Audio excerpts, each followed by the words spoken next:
त्रिकोणमिति पढ़ेंगे और ये बहुत ही आसान है। ये चैप्टर जो है बहुत आसान है। आप लोग इसके लिए बेसिक चीज क्लास 9th में कुछ बताया गया होगा तो ठीक है, नहीं बताया गया तो हम बेसिक से आपको शुरू करते हैं। ट्रिग्नोमेट्री में सबसे पहले हम पाइथागोरस प्रमेय की बात करेंगे। इसी पाइथागोरस प्रमेय से आप सारे जो ट्रिग्नोमेट्री के सूत्र हैं वो प्राप्त करेंगे। हमेशा जो है एक समकोण त्रिभुज में प्राप्त होता है।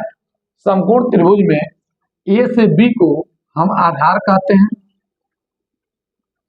और बीसी को लंब कहते हैं और एसी को हमेशा कर्ण कहते हैं। कर्ण जो है हमेशा 90 अंश के सामने वाली भुजा के सामने का होता है। 90 अंश के कोण के सामने वाली भुजा को क्या कहते हैं? कर्ण। इन तीनों में जो एक संबंध मिलता है, कर्ण का स्क्वायर इक्वल टू लंब का स्क्वायर प्लस आधार का स्क्वायर, ये आपका पाइथागोरस प्रमेय है या पाइथागोरस थ्योरम है, जिसको आप लोग जानते हैं। लेकिन आज जिस पर हमको चर्चा करनी है वह चर्चा करनी है sine, cos, tan, cot, cosec, sec, cot, एक कुल टोटल 6 त्रिकोणमिति शब्द हैं। इन सबको ये आपके बारे में जानना है। अब ये सारा संबंध इन्हीं पे डिपेंड करता है। यदि यह कोण थीटा मान ले तो एक संबंध मिलता है साइन थीटा इक्वल टू लंब बटे कॉट, लंब बटे कॉट। इसी तरह से कॉस थीटा इक्वल टू आधार बटे कर्ण, आधार बटे कर्ण। और तीसरा है टेन थीटा इक्वल टू लंब बटे आधार। ये आपके बेसिक का सबसे मूल मंत्र है जो आपका 8.1 में ये पूरा इसी का रूल होना है। इसी का उल्टा जो है होता है साइन का उल्टा कोसेक होता है। साइन का उल्टा कोसेक थीटा इक्वल टू, उलट दीजिए, कौन थीटा बटे कर्ण बटे लंब कर दीजिए, इसी को भी उलट दीजिए, एक इसको मिलेगा सेक थीटा और ये हो जाएगा कर्ण बटे आधार, कर्ण बटे आधार। फिर टेन का cot, cot theta equal to, इनको उलट दीजिए, आधार बटे लंब।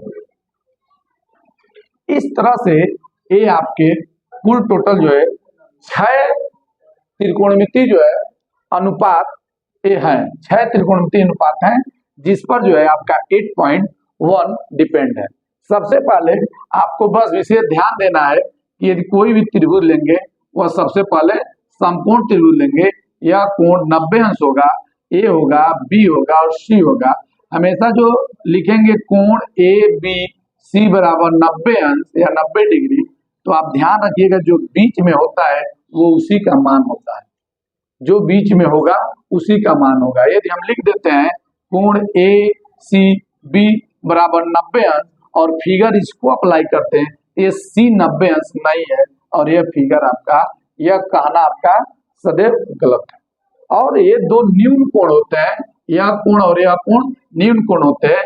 यह जब थीटा होगा तभी यह सूत्र अप्लाई करेंगे, जब यह कोण थीटा होगा, यह होगा, तब यह सूत्र अप्लाई करेंगे।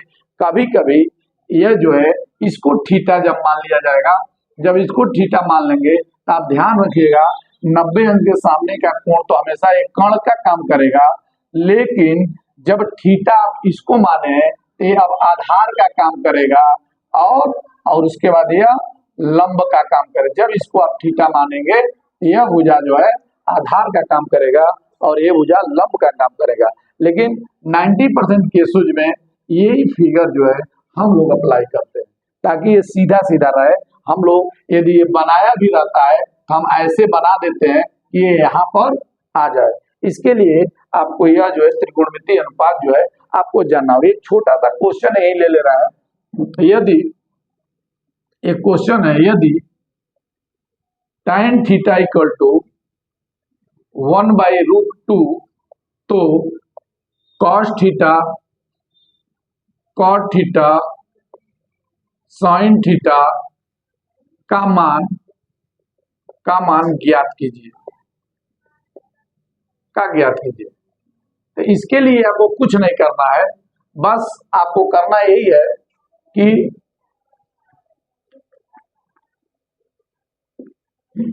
यही है कि आप एक छोटा सा फिगर बनाएंगे और ये संपूर्ण त्रिभुज ए बी सी लेंगे और इसको आप थीटा मानेंगे और इस कंडीशन में इसके हल में आप लिखेंगे tan theta equal to 1/√2। tan theta का मान 1/√2 होता है? हाँ, कोई मान होता है tan थीटा का? tan थीटा का कोई मान 1/√2 नहीं होता है। tan थीटा का कोई भी मान √1/2 नहीं होता है। tan थीटा का मान या तो 1 होगा या तो √3 होगा। ठीक है, तो √3 ले लीजिए। ये tan थीटा का मान √3 है और यह √3 है, तो आप इस फिगर से इनके मान चाहिए, इनके मान चाहिए और इनके मान चाहिए। इस कंडीशन में tan थीटा को आप इस सूत्र का प्रयोग करेंगे। यहाँ पे लिखा है लंब बटे आधार, tan थीटा बराबर लंब बटे आधार। लंब बटे जब आधार लिखेंगे और यहाँ पे √3 दिया है बटे 1, तो लंब का मान 3 मिलेगा, आधार का मान 1 मिलेगा। तो इसके लिए लंब का मान √3 हो जाएगा, आधार का मान 1 हो जाएगा। इस कंडीशन में आपको कर्ण का मान ज्ञात करना होगा, वो भी किसकी सहायता से? पाइथागोरस प्रमेय की सहायता से। तो लिखेंगे कर्ण का वर्ग बराबर लंब का वर्ग धन आधार का वर्ग बराबर, कर्ण हमको नहीं पता है, लंब कितना है √3 का स्क्वायर प्लस आधार 1 का स्क्वायर बराबर 3 + 1 बराबर 4, ये मिलेगा कर्ण का स्क्वायर, कर्ण बराबर 2 मिलेगा। देखिए हमेशा आप जो स्क्वायर लेंगे तो हमेशा प्लस माइनस मत लिया करिए। आप कहेंगे +-2, तो +-2 जब जरूरत हो तब लीजिए, यहाँ पे जरूरत नहीं है। यहाँ पे सिर्फ आपको जरूरत है पॉजिटिव वैल्यू की, तो आप हमेशा पॉजिटिव वैल्यू लीजिए, इसलिए आप हमेशा +-2, तो इसकी वैल्यू 2 आ जाएगी। और इस कंडीशन में सारे वैल्यू जो है cos theta, cot theta, sin theta, तो आप यहाँ से निकाल लीजिए, आपको मिलेगा sin थीटा इक्वल टू, सूत्र में देखिए लंब बटे कर्ण, ध्यान दीजिएगा लंब बटे कर्ण। तो लंब का मान अब देखिए यही लंब है ना, तो √3 और कर्ण का मान कितना निकला है 2, तो 2, ये आपका मान मिल गया, sin थीटा हो गया। इसी तरह से cos थीटा इक्वल टू यहाँ आप सूत्र में जाइएगा आधार बटे कर्ण, बहुत ही सिंपल है।